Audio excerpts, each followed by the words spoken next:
सचिन पायलट को यह लगता था कि इन तमाम सीटों पर कांग्रेस को जिताकर असल में सत्ता तक उन्होंने पहुंचाया है और उन्हें इसका इनाम मिलना चाहिए।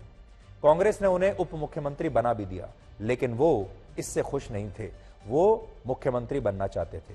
अब अगर उन्होंने अपनी खुद की क्षेत्रीय पार्टी बना ली और उसमें अगर उन्होंने कुछ सीटें जीत भी ली, आज तो ये कहना बड़ा मुश्किल है कि वो कितनी सीटें जीत सकते हैं, जैसा हमने आपको बताया 50 से 55 सीटों पर उनका प्रभाव है, लेकिन वो किसी को हरा सकते हैं, किसी को जिता सकते हैं, लेकिन खुद इनमें से कितनी जीत सकते हैं ये देखने की बात होगी। लेकिन अगर वो कुछ सीटें जीत भी लेते हैं, मान लीजिए 10, 15, 20, 25 सीटें भी अगर उनकी पार्टी जीत लेती है, तो वो राजस्थान में किंग मेकर बन सकते हैं और हो सकता है, कौन जानता है, आगे भविष्य में शायद मुख्यमंत्री भी बन जाए।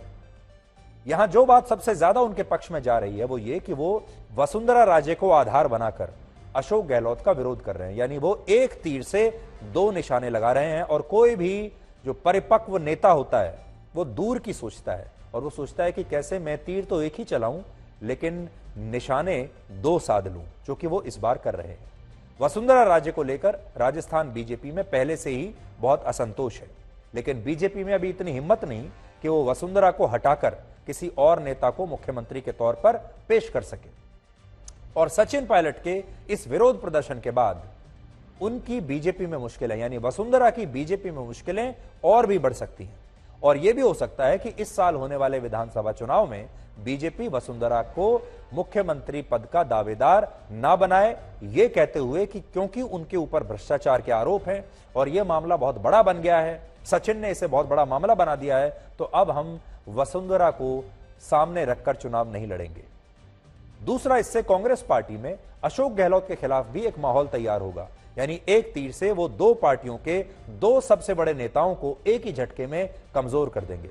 और यही वजह है कि उन्होंने कांग्रेस पार्टी की चेतावनी के बावजूद आज अशोक गहलोत के खिलाफ ये अनशन किया है। वैसे 45 साल के सचिन पायलट के पिता राजेश पायलट और अशोक गहलोत के बीच भी बहुत अच्छी दोस्ती नहीं थी और एक बार 71 वर्ष के अशोक गहलोत ने राजेश पायलट के लिए यह भी कह दिया था कि उन्हें इतना तेज भी नहीं उड़ना चाहिए। और राजेश पायलट के बाद अशोक गहलोत यही बात अब उनके बेटे सचिन पायलट के लिए भी कहते हैं कि ये लड़का बहुत तेज दौड़ रहा है, बहुत तेजी से उड़ने की कोशिश कर रहा है। यानी अशोक गहलोत और सचिन पायलट के बीच दुश्मनी की ये कड़वाहट बहुत पुरानी है और यही वजह है कि सचिन पायलट कांग्रेस पार्टी और अशोक गहलोत के राजनीतिक विमान को क्रैश कराना चाहते हैं। लेकिन यहां उनके लिए भी ये चुनौती है कि कहीं वो इस कोशिश में अपना ही राजनीतिक विमान अपनी पहली उड़ान में ही क्रैश न करा लें। हालांकि यहां आज सवाल कांग्रेस पार्टी को लेकर भी है। हाल ही में गुलाम नबी आजाद ने कांग्रेस पार्टी और गांधी परिवार को लेकर कई ऐसी बातें बताई और ऐसी आपत्तिजनक बातें कही जिससे उनकी पोल खुलती है।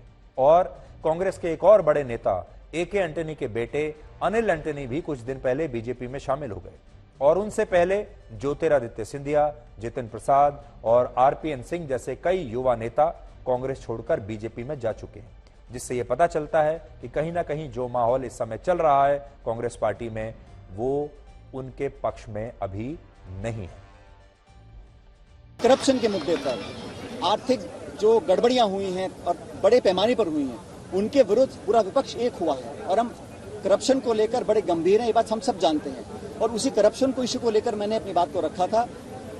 अगर कोई बात संगठन की होती तो निश्चित रूप से मैं संगठन प्लेटफॉर्म पर करता, लेकिन सरकार से संबंधित मामला था और मैंने आग्रह किया लिखित रूप से, 1 साल से पहले मैंने आग्रह किया था। अब समय जब 6-7 महीने का रह गया है, इसी को लेकर मैंने मांग रखी थी। गहलोत साहब ने आने के बाद में कमेटी बनाई बाकायदा और करीब 267 जो खाने निरस्त की थी उनको वापस निरस्त रखा, उनके खिलाफ चार्जशीट पुलिस पेश कर दी। जब जिनके खिलाफ जिन्होंने बेईमानी की उनके खिलाफ चार्जशीट पेश हो गई, तब जांच को आंकड़े पेश करे, किस बात की जांच करानी है। आम आदमी भी बैठता है अनशन पे, तो ये तो अपना अधिकार, वो पूर्व सेंटर मिनिस्टर रहे, प्रदेश अध्यक्ष रहे, हमारे डिप्टी CM रहे, तो चीज उठा रहे तो कोई चीज तथ्य होगा तो ही उठा रहे। जो भी बात है वो घर में होनी चाहिए ना, घर से बाहर नहीं होनी चाहिए। अब आप मुझसे पूछ रहे हो तो वो भी मैं वही गलती करूं जो कोई और कर रहा है, मैं भी आपसे बात करूं, वो बात नहीं करनी चाहिए। अगर मेरे मन में कोई बात होगी तो मैं मुख्यमंत्री जी से अवश्य मिलूंगा, कहूंगा, वो मेरे मित्र हैं, दोस्त हैं, हम उनका सम्मान करते हैं। अगर कुछ पार्टी के हित में होगा तो मैं उनसे कहूंगा।